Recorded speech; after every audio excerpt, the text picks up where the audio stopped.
All right, let's try this again, shall we? Let me go ahead and get Facebook going. Complete post details.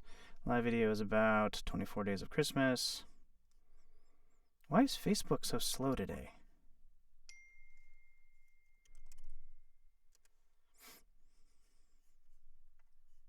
There we go. Day 2. Perfect. Save. Go live. There we go. That should be live now. Okay, on to Instagram. Create live video.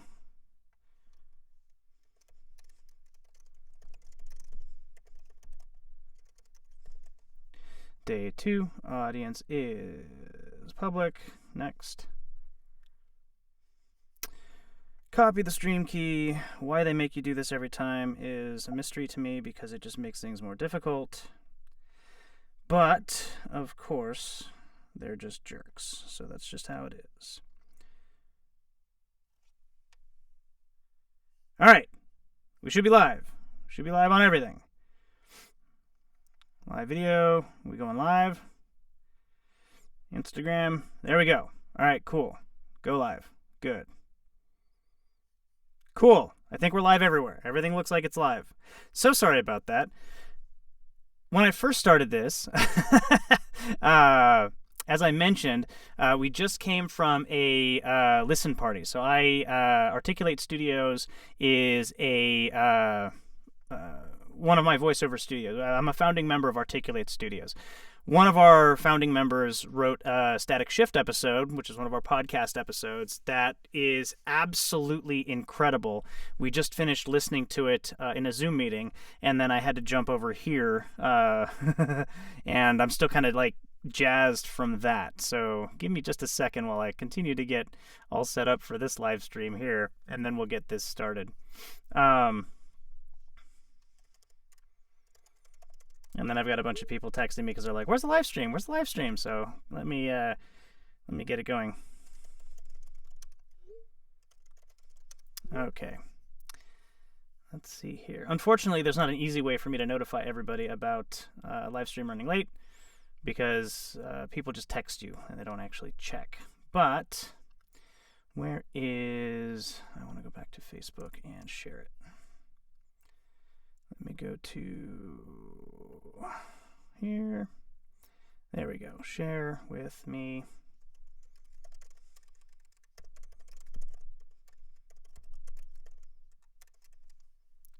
Better late than never. And we're live. All right.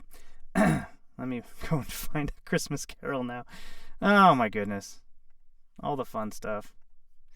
Here we go. So if you missed episode 1 or day 1 last night, we are reading A Christmas Carol by Charles Dickens on the 24 days of Christmas. If you missed last night's stream, you can find all of the recordings over on YouTube, on my YouTube channel. That is Rob Sogo VO. You can go and look me up and listen to day 1. I'm reading about 20 minutes a night. I was going to do a chapter a night until I realized that, honestly, there aren't that many Christmas stories that are public domain that I can use and just narrate. And so, unfortunately, I have limited material to work with. But if you have a Christmas story that you love and you'd love me to read it, as long as it's public domain, I absolutely can do that. So just email me, rob@robsogovo.com, and let me know what the Christmas story is called. I'll go look it up and see if I can find a free version of it, a public domain version of it, so that I can read it. And let me switch this over. And we'll get the book up. I want this to be Google Chrome. There we go. Okay. And then I'll resize this so that it fits. Perfect. And I'm going to read a little bit of what we started with yesterday. basically the introduction to A Christmas Carol by Charles Dickens, and we got to the point where carolers show up at Scrooge's office and begin caroling, and he's not having any of it.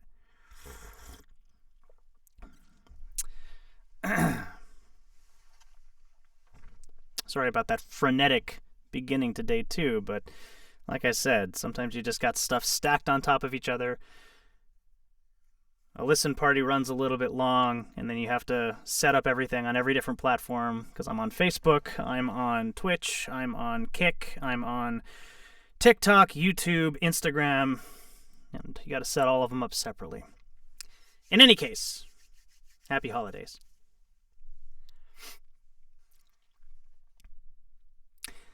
Foggier yet and colder. Piercing, searching, biting cold. If the good St. Dunstan had but nipped the evil spirit's nose with a touch of such weather as that, instead of using his familiar weapons, then indeed he would have roared to lusty purpose. The owner of one scant young nose, gnawed and mumbled by the hungry cold as bones are gnawed by dogs, stooped down at Scrooge's keyhole to regale him with a Christmas carol.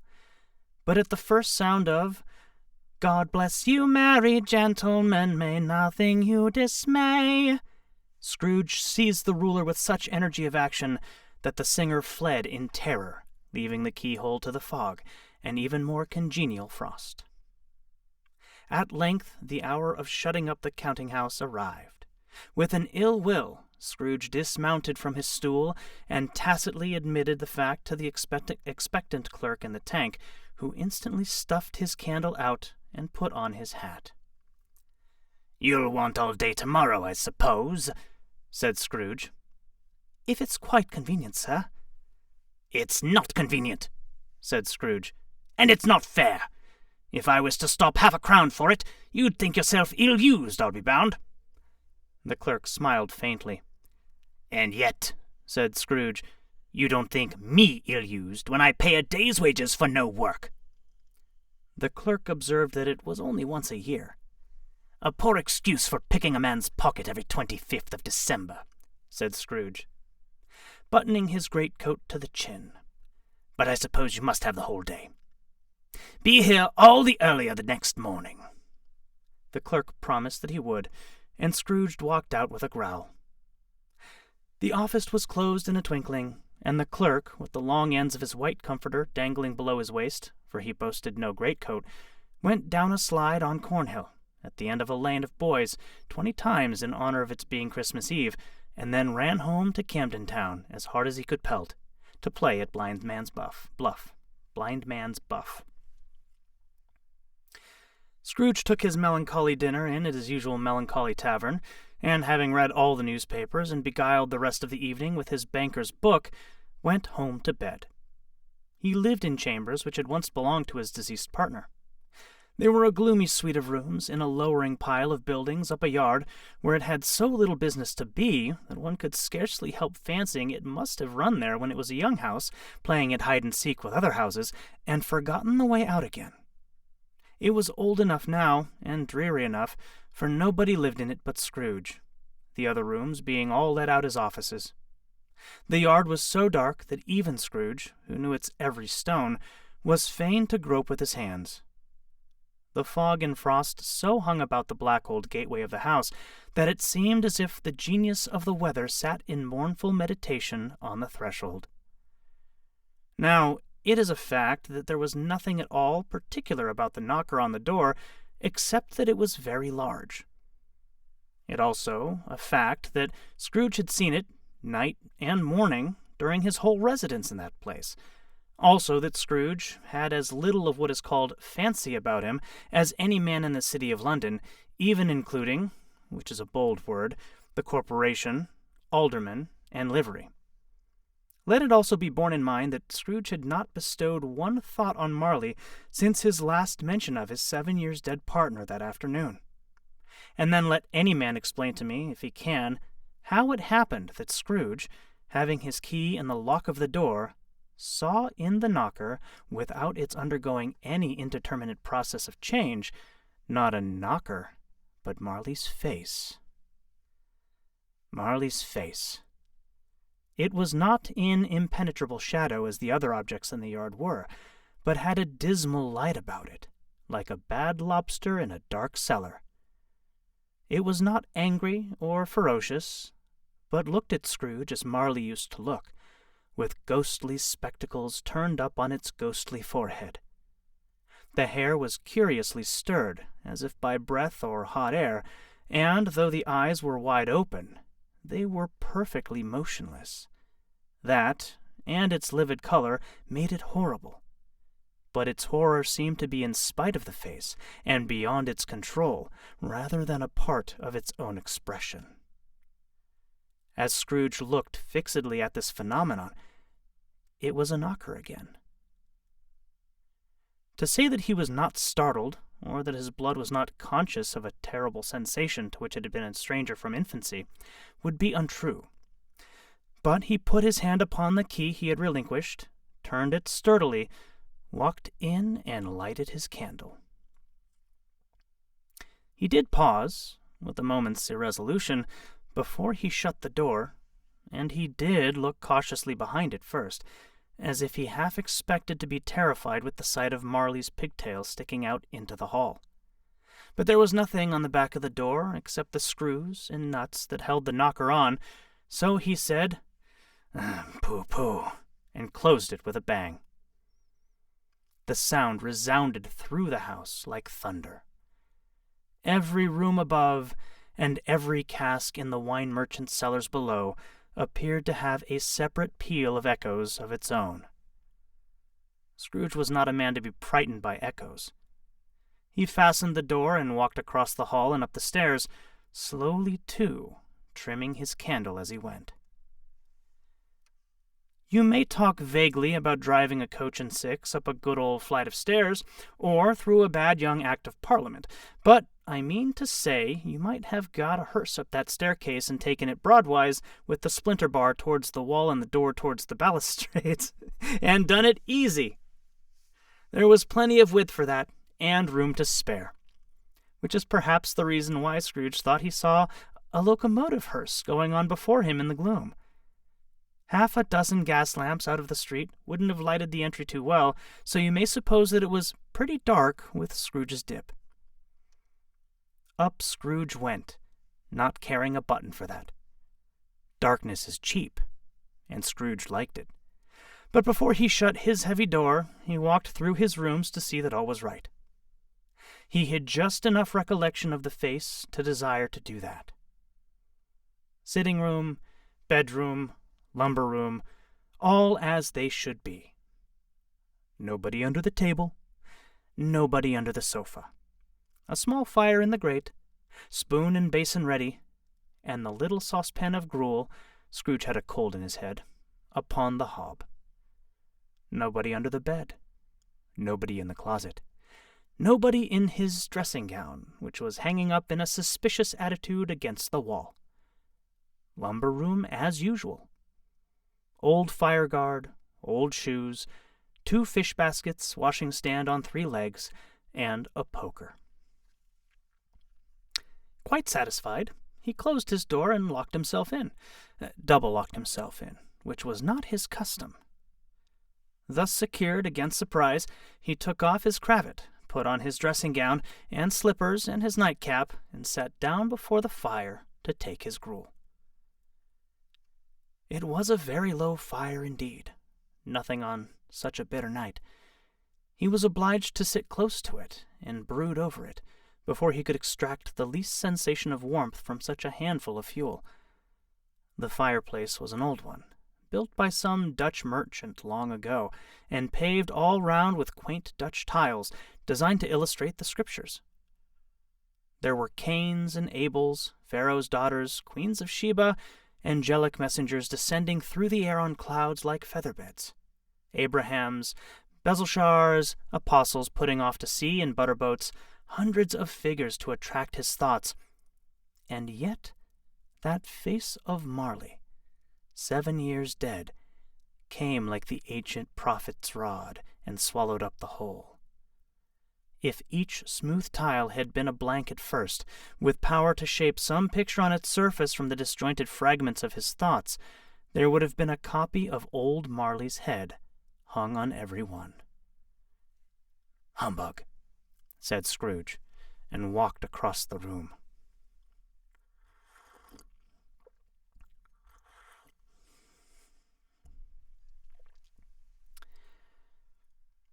After several turns, he sat down again.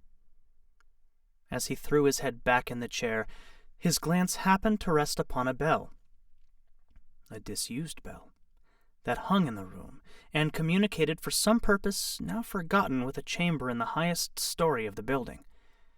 It was with great astonishment and with a strange, inexplicable dread that as he looked, he saw this bell begin to swing. It swung so softly in the outset that it scarcely made a sound, but soon it rang out loudly, and so did every bell in the house. This might have lasted half a minute, or a minute, but it seemed an hour. The bells ceased as they had begun, together. They were succeeded by a clanking noise, deep down below, as if some person were dragging a heavy chain over the casks in the wine merchant's cellar. Scrooge then remembered to have heard that ghosts in haunted houses were described as dragging chains. The cellar door flew open with a booming sound, and then he heard the noise, much louder, on the floors below, then coming up the stairs, then coming straight towards his door. "It's humbug still," said Scrooge. "I won't believe it." His color changed, though, when, without a pause, it came on through the heavy door and passed into the room before his eyes. Upon its coming in, the dying flame leaped up as though it cried, "I know him, Marley's ghost," and fell again.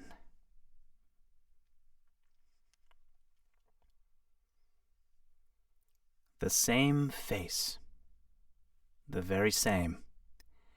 Marley in his pigtail, usual waistcoat, tights, and boots, the tassels on the latter bristling like his pigtail, and his coat skirts and the hair upon his head. The chain he drew was clasped about his middle. It was long and wound about him like a tail, and it was made, for Scrooge observed it closely, of cash boxes, keys, padlocks, ledgers, deeds, and heavy purses wrought in steel. His body was transparent, so that Scrooge, observing him and looking through his waistcoat, could see the 2 buttons on his coat behind. Scrooge had often heard it said that Marley had no bowels, but he had never believed it until now. No, nor did he believe it even now. Though he looked the phantom through and through, and saw it standing before him, though he felt the chilling influence of its death-cold eyes, and marked the very texture of the folded kerchief bound about its head and chin, which wrapper he had not observed before, he was still incredulous, and fought against his senses. "How now?" said Scrooge, caustic and cold as ever. "What do you want with me?" "Much." Marley's voice, no doubt about it. "Who are you?" "Ask me who I was." "Who were you, then?" said Scrooge, raising his voice. "You're particular for a shade." He was going to say to a shade, but substituted this as more appropriate. "In life, I was your partner, Jacob Marley." Can you sit down?" asked Scrooge, looking doubtfully at him. "I can." "Do it, then." Scrooge asked the question because he didn't know whether a ghost so transparent might find himself in a condition to take a chair, and felt that in the event of its being impossible, it might involve the necessity of an embarrassing explanation. But the ghost sat down on the opposite side of the fireplace, as if he were quite used to it. "You don't believe in me," observed the ghost. "I don't," said Scrooge. What evidence would you have of my reality beyond that of your senses?" "I don't know," said Scrooge. "Why do you doubt your senses?" "Because," said Scrooge, "a little thing affects them. A slight disorder of the stomach makes them cheats.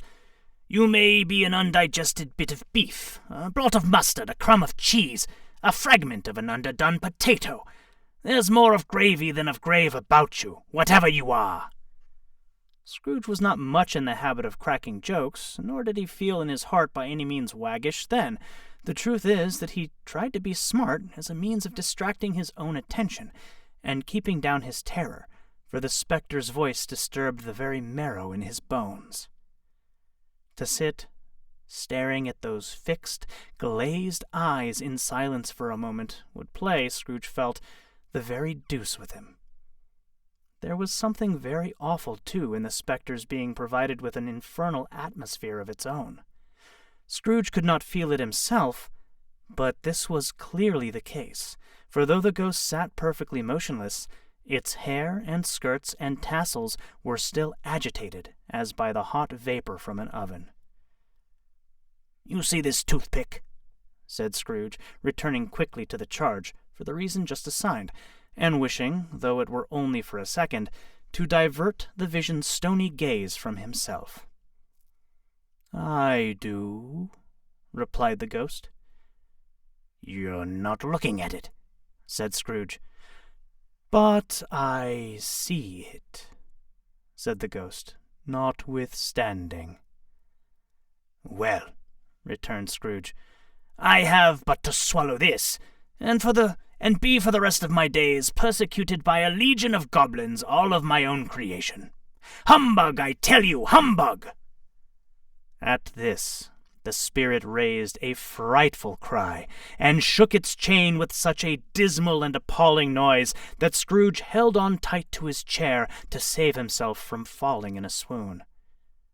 But how much greater was his horror when the phantom, taking off the bandage round its head, as if it were too warm to wear indoors, its lower jaw dropped down upon its breast. Scrooge fell upon his knees and clasped his hands before his face.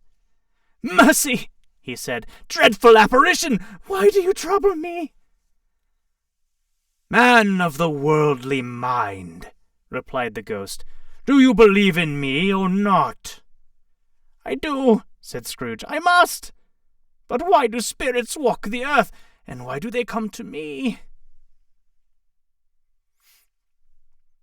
"It is required of every man," the ghost returned, "that the spirit within him should walk abroad amongst his fellow men, and travel far and wide. And if that spirit goes not forth in life, it is condemned to do so after death. It is doomed to wander through the world, oh, woe is me, and witness what it cannot share, but might have shared on earth, and turned to happiness." Again the spectre raised a cry, and shook its chain, and wrung its shadowy hands. "You are fettered," said Scrooge, trembling. "Tell me why." "I wear the chain I forged in life," replied the ghost. "I made it link by link and yard by yard. I girded it on of my own free will, and of my own free will I wore it. Is its pattern strange to you?" Scrooge trembled more and more. "Or would you know," pursued the ghost, "the weight and length of the strong coil you bear yourself? It was full as heavy and as long as this 7 Christmas Eves ago. You have labored on it since. It is a ponderous chain." Scrooge glanced about him on the floor in the expectation of finding himself surrounded by some 50 or 60 fathoms of iron cable, but he could see nothing. "Jacob," he said imploringly, "old Jacob Marley, Tell me more. Speak comfort to me, Jacob." "I have none to give," the ghost replied. "It comes from other regions, Ebenezer Scrooge, and is conveyed by other ministers to other kinds of men. Nor can I tell you what I would. A very little more is all permitted to me. I cannot rest, I cannot stay, I cannot linger anywhere. My spirit never walked beyond our counting-house. Mark me! In life my spirit never roved beyond the narrow limits of our money-changing hole, and weary journeys lie before me." It was a habit with Scrooge, whenever he became thoughtful, to put his hands in his breeches pockets. Pondering on what the ghost had said, he did so now, but without lifting his eyes or getting off his knees. "You must have been very slow about it, Jacob," Scrooge observed in a businesslike manner, though with humility and deference. "Slow?" the ghost repeated. "7 years dead," mused Scrooge, "and traveling all the time." "The whole time," said the ghost. "No rest, no peace. Incessant torture of remorse." "You travel fast?" said Scrooge. "On the wings of the wind," replied the ghost. "You might have got over a great quantity of ground in 7 years," said Scrooge. The ghost, on hearing this, set up another cry and clanked its chain so hideously in the dead silence of the night that the ward could have been justified in indicting it for a nuisance. "Oh, captive, bound, and double-ironed," cried the phantom, "not to know that ages of incessant labor by immortal creatures for this earth must pass into eternity before the good of which it is susceptible is all developed. Not to know that any Christian spirit working kindly in its little sphere, whatever it may be, will find its mortal life too short for its vast means of usefulness. Not to know that no space of regret can make amends for one's life opportunity misused. Yet such was I. Oh, such was I!" "But you were always a good man of business, Jacob," faltered Scrooge, who now began to apply this to himself. "Business!" cried the ghost, wringing its hands again. "Mankind was my business. The common welfare was my business.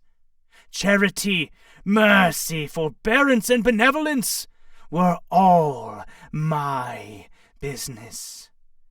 The dealings of my trade were but a drop of water in the comprehensive ocean of my business." It held up its chain at arm's length, as if that were the cause of all its unavailing grief, and flung it heavily upon the ground again. "At this time of the rolling year," the spirit said, "I suffer most. Why did I walk through crowds of fellow beings with my eyes turned down, and never raise them to that blessed star which led the wise men to a poor abode? Were there no poor homes to which its light would have conducted me?" Scrooge was very much dismayed to hear the spectre going on at this rate, and began to quake exceedingly. "Hear me," cried the ghost. "My time is nearly gone." "I will," said Scrooge. "But don't be hard upon me. Don't be flowery, Jacob, pray. How is it that I appear before you in a shape that you can see, I may not tell? I have sat invisible beside you many and many a day." It was not an agreeable idea. Scrooge shivered and wiped the perspiration from his brow. "That is no light part of my penance," pursued the ghost. "I am here tonight to warn you that you have yet a chance and hope of escaping my fate. A chance and hope of my procuring, Ebenezer. You were always a good friend to me," said Scrooge. "Thank'ee." "You will be haunted," resumed the ghost, "by 3 spirits." Scrooge's countenance fell almost as low as the ghost's had done. "Is that the chance and hope you mentioned, Jacob?" he demanded in a faltering voice. "It is." I think I'd rather not," said Scrooge. "Without their visits," said the ghost, "you cannot hope to shun the path I tread. Expect the first tomorrow, when the bell tolls 1.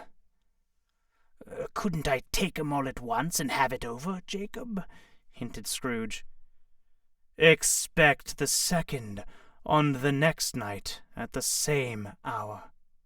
The third upon the next night, when the last stroke of 12 has ceased to vibrate.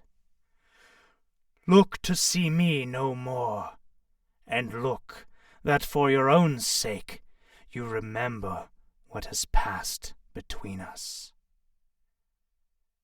When it had said these words, the spectre took its wrapper from the table and bound it round its head as before. Scrooge knew this by the smart sound its teeth made when the jaws were brought together by the bandage. He ventured to raise his eyes again, and found his supernatural visitor confronting him in an erect attitude, with its chain wound over and about its arm. The apparition walked backwards from him, and at every step it took, the window raised itself a little, so that when the spectre reached it, it was wide open. It beckoned Scrooge to approach, which he did. When they were within 2 paces of each other, Marley's ghost held up its hand, warning him to come no nearer. Scrooge stopped. Not so much in obedience as in surprise and fear, for on the raising of the hand he became sensible of confused noises in the air, incoherent sounds of lamentation and regret, wailings inexpressibly sorrowful and self-accusatory. The spectre, after listening for a moment, joined in the mournful dirge, and floated out upon the bleak, dark night. Scrooge followed to the window, desperate in his curiosity. He looked out. The air was filled with phantoms, wandering hither and thither in restless haste, and moaning as they went. Every one of them wore chains like Marley's ghost. Some few, they might be guilty governments, were linked together. None were free. Many had been personally known to Scrooge in their lives. He had been quite familiar with one old ghost in a white waistcoat, with a monstrous iron safe attached to its ankle, who cried piteously at being unable to assist a wretched woman with an infant, whom it saw below upon a doorstep. The misery with them all was clearly that they sought to interfere for good in human matters, and had lost the power forever. And that's where we're going to end tonight's day 2 of Christmas. So day 2 of the 24 days of Christmas is over. I'll switch back to this full screen. Thanks for joining me. Hopefully this was enjoyable. I have a lot of fun reading the different characters. Scrooge and Marley are kind of fun. And what descriptions, man. These are some, I'm going to be perfectly honest. I'm cold reading these. So I have not read this book before. I've seen the play a bunch of times, so I kind of know, where it's going. But this is just a cold read, and I'm loving the descriptions. Like when his kerchief comes off and his lower jaw falls into his lap or his chest. How the chains are described. How everything is just, it's really, really cool. And this was written in the 1800s. Like it's awesome. I love it. So anyway, that's the end of day 2 of the 24 days of Christmas. Hopefully you enjoyed. by all means, leave feedback in the comments. Leave me a little message whether you like it or not. If you have any other Christmas stories that you're interested in hearing, feel free to email them to me, rob@robsogovo.com. And all of these recordings are stored on YouTube. So if you want to go to YouTube, I have them in a playlist. Go and look up Rob Sogovo. You can find all of my voiceover stuff anywhere on the internet as Rob Sogovo. And subscribe to the channel. You can watch it on YouTube. In my opinion, that's the best place to watch it, even though I am streaming it to like 6 or 7 different platforms. It's just the highest quality, sounds the best, looks the best. There's a playlist there that'll have all of the previous recordings as we go on. So by all means, go ahead and follow me there and keep tabs. I am also, as we stream, I have these QR codes. They're on the loading screen and the ending screen. And if you're enjoying the narration and you want to buy me a coffee, go ahead and scan one of them. The top one's my my Venmo. The bottom one's a website called Coffee. It's very similar. You just send some money.